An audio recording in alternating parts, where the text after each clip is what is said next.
Hello, everyone, and welcome back to the Mad Science Lab podcast, brought to you by the combination of the Fantasy Football Universe and the Fantasy Football Advice Network. I am Aaron St. Dennis. You can find me on Twitter at FFMadScientist. I've got Evan with me. You can find him. He is at SoCal Ball Nerd. How's it going, Evan? Hey, it's all good, man. Just in the middle of working a long shift, but ready to get a little break and get into some football, man, at the end of February. Nothing better than that. Completely off track. Are you a Game of Thrones fan? Because you look like one of the characters. The big red, you know what? Beard.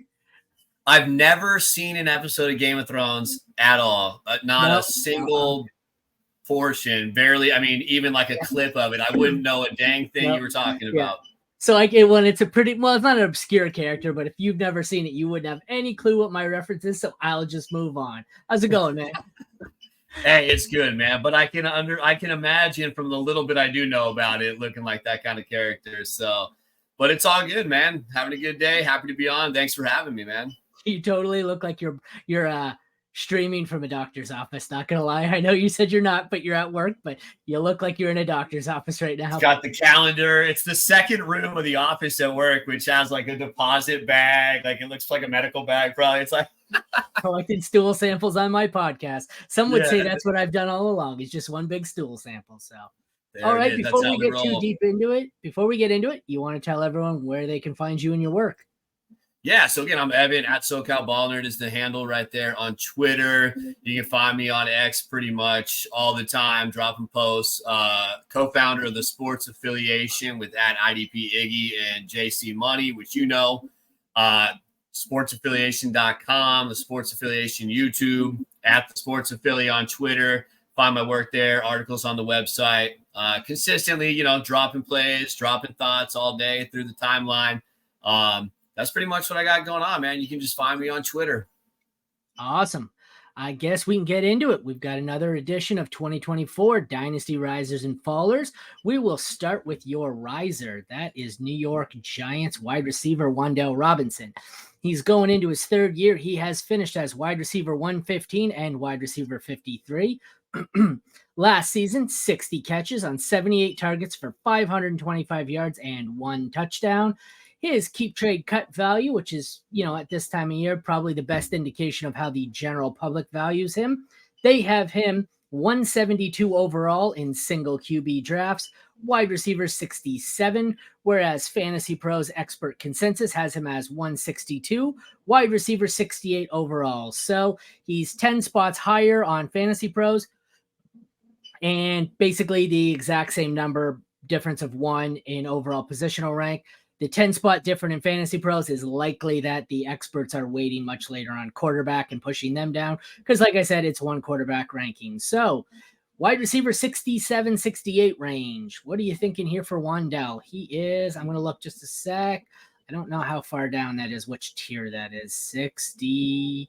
That's a way down there. He is in tier 7, which starts at 56, wide receiver 56, and goes all the way to wide receiver 74. So he looks to be in the biggest tier of wide receivers with like 20 different receivers that we largely have no clue what to do with. So what do you want to do with Wandale? I'd say out of that tier, there's a little bit more to at least be excited about with Wandale. I mean, he could easily, kind of wind up probably back in that same tier. We don't really know. Quarterback play, is Danny Dimes going to come back and look a little bit more like his 2022 self? Are they going to be playing somebody else? But again, Wandale without a quarterback this season, you mentioned the numbers. I mean, 60 catches, 500 plus yards, only had 9 carries, but they tried to use him on the ground. And one thing I like about Wandale, man, is they look to get him the ball. And right now, there's not much of a depth chart on that team. I know we're looking at, maybe a Neighbors or somebody going there. I'm in the camp where I think drafting an alpha wide receiver like that is only going to help a guy like Wandale because he's already somebody, out of his 60 catches, 29 of those were for first downs. He likes that short intermediate route. He can catch the ball down the field, but they didn't have anybody to throw the ball down the field last season. So I think he'll add that second level of longer, that ADOT will increase, that yard per catch can increase, that yard per target. And they're going to look to get him the ball underneath, right? 6, 7, 8 targets in multiple games. I think towards the end of the year, you saw him be used in both those roles. And for where he's at, first off, you really can't fall much farther than that. So he kind of has to be a riser, right? Fair enough. But this guy coming out of college, man, he was a sleeper on a lot of people's boards, right? You listen to guys, he was somebody that we're like, man, this kid's athletic. He's got good hands. He can get the ball in space. He can catch the ball underneath. There's a lot of things to like about him. And you're kind of seeing he could be maybe that Debo factor on the ground. And we want touches in fantasy football, right? We want a guy that's going to get the catches, get some carries, because we see in a world, especially of running backs, where, dual committee guys, like getting 10 to 15 touches is a hard thing to do. Yeah. And I think that Wandale can get up to that point where he's getting 10 touches as a wide receiver. And I think we're seeing after that ACL tear in 2022, he's just 1 year removed from that. And we talk a lot when that happens to running backs that it's that second year where you really see a breakout. I don't think it's any different with him. And I think for how bad this Giants team was offensively, when you look at him having 78 targets, when you look at 60 catches, when you see him being involved, you got to like that, because that offense really can't get much worse, right? Like, it doesn't really matter. Obviously, you want a good quarterback, right? But I think, Waller should be better. I think Danny Dimes can come back. He's nothing great, but we've seen guys produce with garbage quarterbacks. It doesn't matter. Get the ball in his hands. They look to him on third down. That's big. Guys who get first downs generally seem to see an increase in points per game the following season. And so I like that stat about him, getting kind of half his catches for first downs. I think he's fun, man. He's young. He's exciting, coming off that injury. There's a lot to like. And I'm not saying that he's going to be a wide receiver 1, even wide receiver 2, but if you can go and get Wandale for basically nothing, and you can find him in a flex spot in your lineup every week, and he can crack that top 35 wide receiver range, I don't think we're looking at, too bold of a prediction to say that he can have 75 catches for 750 yards and find the end zone 5 or 6 times. And that's going to put you probably right around wide receiver 35. No, I need him to hit. I had my first real season of rookie scouting was that draft class where I really did it as an analyst. And I had my 7 players out of that class. Some were up like Breece Hall, and he was my furthest down, Trey McBride as well. But there were 7 players where I listed as my can't miss. And that means within, I think my term was 3 years, they would have a top 24 position or season at their position. Tight end, it would be top 12. So far, he's the only one out of the 7 who hasn't hit for me. So I have faith that he will complete a perfect draft class for me. So I'm so close. But for me, it's just, there's not really all that much competition for him in New York unless they bring someone in. And he's so hyper targeted. Like, when he can stay on the field, he was like Kadarius Toney, except I think better. When he's on the field, it's 7, 8 targets. He has 13 target games. Like, he just can't stay on the field a lot. Like, he didn't struggle with injuries as much last year. Looks like he only missed 2 or 3 games. But I really think when he's on the field and when the Giants are actually doing something, he can really produce. Like I said, he's in this huge range that goes from 56 to 74.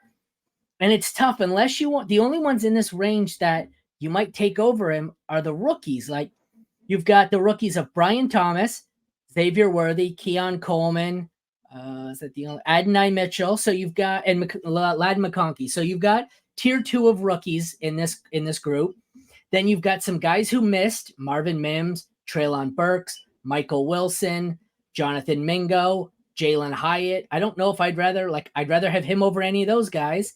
And then you have a couple of the older guys who, do they have anything left? Adam Thielen, Brandon Cooks. There's one more, Mike Williams. So it's a case of maybe you take the upside of the second tier rookies. You probably, I don't know, maybe you really believe in a Marvin Mims or a second year receiver. If you're in win now, maybe you pray there's something left in the tank here for Thielen, but Wandale seems to have a good combination of upside here. He's still pretty young.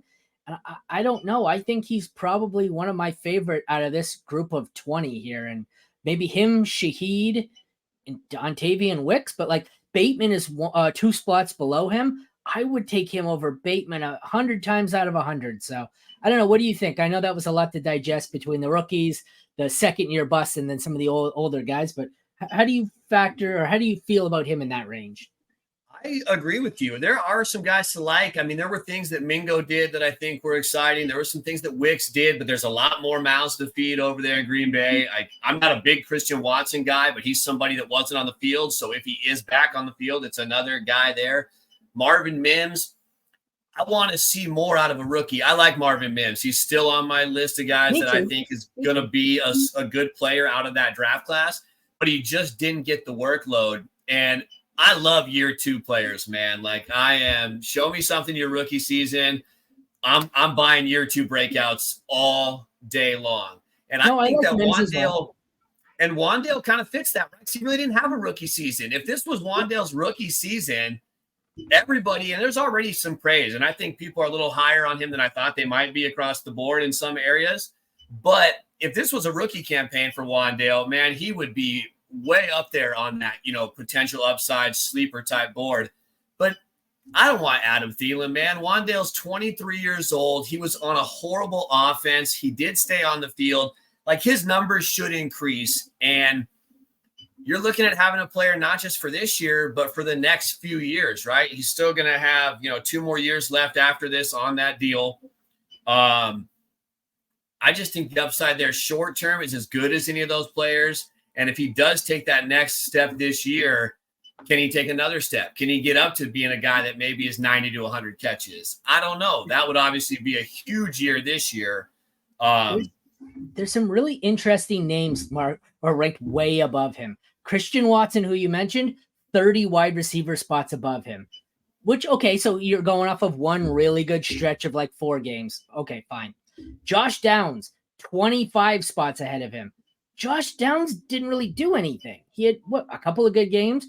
Jahan Dotson, 22 spots ahead of him. Dotson was good as a rookie. Dotson fell off the face of the earth last year. Like, there's some really weird names here. Elijah Moore he hasn't done much more. Like, he had a decent rookie season. Quentin Johnston ranked 15 spots ahead. I would say in last season, Wandale did more than Quentin Johnston. I get that you're going to first-round rookie or first-round draft pick, second-year player, people are going to buy in longer, but I'd rather have Wandale. Yeah, but I mean, Quentin, though, he showed more. I'm not giving up on him at all, but as a first-round pick, we saw somebody like Zay Flowers, who I feel like the Chargers should have taken if they were going wide receiver over QJ. I was saying that on draft night. I did not like that pick. If going wide receiver, Quentin was not the guy. But he didn't show a lot other than he's got the draft capital. He was a stud in college, and we think he's supposed to be good. Yeah. But, like, on the eye test, like, I didn't see much from Quentin. I'm not saying that I'm going to trade Wandale. I'm going to trade Quentin away for Wandale. But to me, and if we shift it kind of into outside of Dynasty, a little more for like some redraft people, the big thing for me is where you can get Wandale or what it would take in Dynasty to trade to get Wandale. Like, you got to trade a lot more in Dynasty to get Christian Watson. And in a redraft league, you're going to take him many rounds sooner. People are going to bite on those players because they're talked about, because they're hyped up, because they had some of that glamour. I mean, Elijah Moore. But I mean, Quentin Johnston was the interesting one for me. I was coming into that class. He was my wide receiver 2 by a mile on the board. I did a complete 180, and I know everyone says it's only 1 year, and it was, but he put up every red flag you could put up, and I'm out. Like, it wasn't that he got the chance. There were injuries. The seas parted for what should have been an easy breakout for him. And he got beat by, Josh Palmer. He got beat by Jalen Guyton. He couldn't do anything right. And I know it's only 1 year, but I was just out. I seen every red flag I could see. And it's only 1 year. And at the end of the season, when he had some more chances, they didn't have Herbert really anymore. He was, got hurt again. So I will kind of give him that too. But still, you got to show me more. You're a first-round draft pick. You should do more. It's not like a guy like Mims who didn't really get an opportunity. Like QJ, you're a first-round pick, and you were given the chance, and you did nothing with it. That's not encouraging for a first-round pick. And what's it going to take? I mean, to go get Quentin Johnston, you're going to give up some draft capital in your dynasty leagues. To go get Wandale Robinson and possibly slide him into that flex spot every week.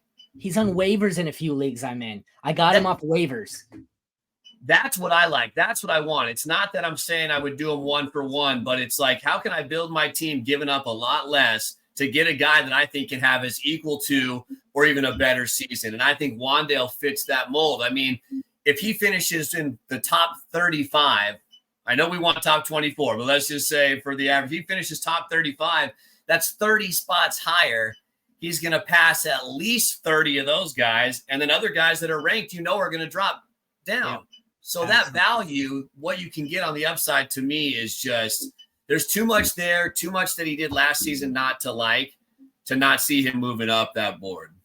All right, let's transition to your faller. We'll have to be a little quicker on him. We were running along on time. It is Seattle Seahawks running back Zach Charbonnet going into his second season. Last year, he was running back 45, 108 carries for 462 yards and a single touchdown, 33 receptions on 40 targets for 209 yards, no receiving touchdowns.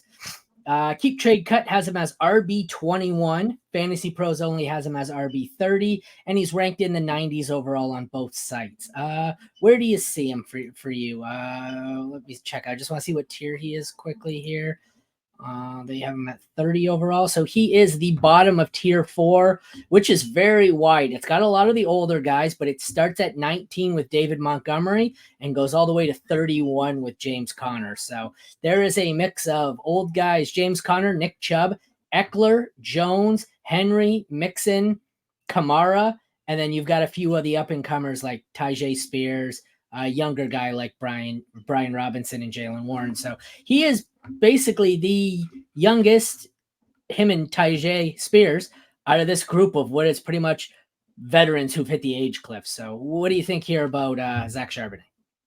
I don't think I would take him over any guys that you just mentioned out of that entire group. Maybe the landing spot for Eckler might change that. We'll see what happens with Mixon. But overall, those guys, man, like those are guys that are still going to have some opportunity. They're still going to be used a lot more in their games. Where I look at Charbonnet, and it's not like Quentin Johnston, where when Charbonnet got the opportunity, you could see his yards per carry, the way he was using the passing game when he was the lone back when Kenneth Walker was out. He's got the skill set. You can see why Seattle took him with the second-round pick.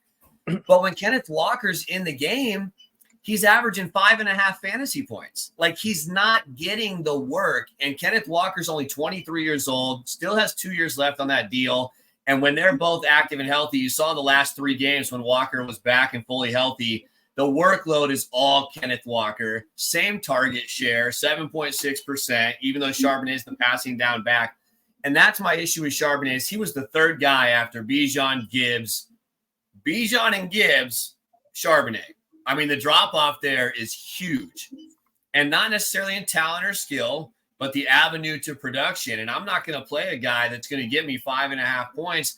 And if Walker can stay healthy as he did for the most of this season, I don't want to have a handcuff that I'm like, well, if he gets injured, cool. Because if he doesn't, I'm not playing this guy really all season long.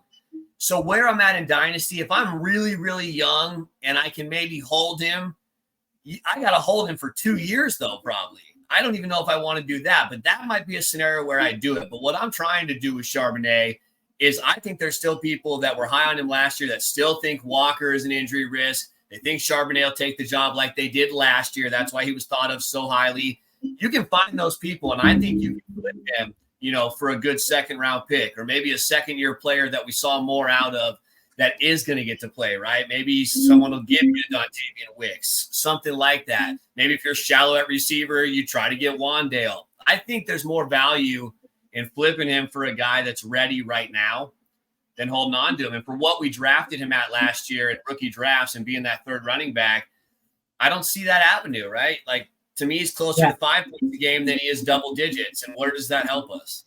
Yeah, you're right. We'll only go a few more minutes on him. But you're right. That's exactly I guess you're absolutely right, though. In a situation where you're young and you're in an early stages of a rebuild, maybe you can hold on to him. But in a rebuild, I don't hold on any running backs. I get rid of all of them.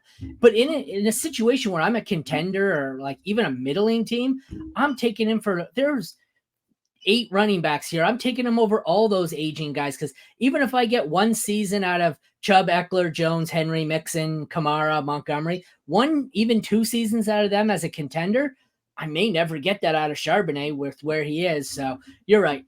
I'm taking him straight up. Well, I'm taking him for sure over any of those guys in a contender. And the scenarios where I think I would keep him on my roster are not that many because, like I said, I don't keep running backs when I'm in a rebuild. So I think he is a perfect player to trade right now.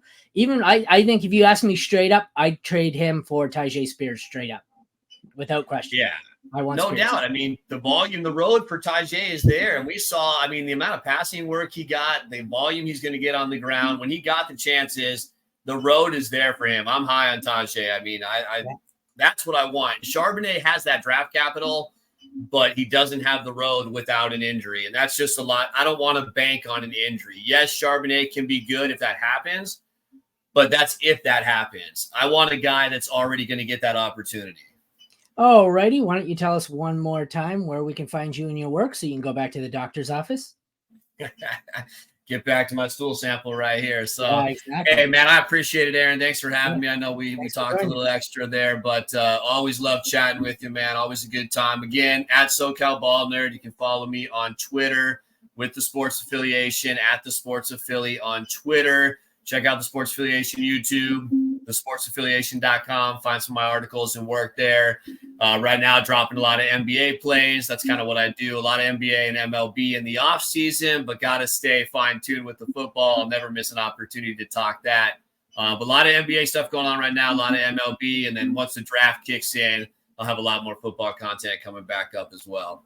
You were at the Expo last year, weren't you? I didn't go last year, actually. I had something come up and I didn't make it, but I will be there this year. I couldn't remember. I knew I met Iggy and a few other people, but it wasn't me. It was my intoxicated representative in my place. So I couldn't remember if we met and I just forgot or not because I had been well served all weekend. Which I believe I saw you comment that that's your plan again. So you may not remember meeting me this year either, but, we'll meet for sure. I booked a hotel within walking distance because that is absolutely the plan. That is my only weekend all year where I am kid-free. That is 100% the plan. I'm bringing a wheelbarrow with me for someone to carry me home in. Yeah. Love it. I could use the exercise, man. I got you covered. Well, there we go. All right. Well, thank you for joining me. Once again, thank you all for tuning into the Mad Science Lab podcast brought to you by the combination of the Fantasy Football Universe and the Fantasy Football Advice Network. Check back tomorrow for the next the next two players in our 2024 Dynasty Risers and Fallers series. Thank you again to Evan for joining me, and thank you all for tuning in. Take care, everyone, and have a great night.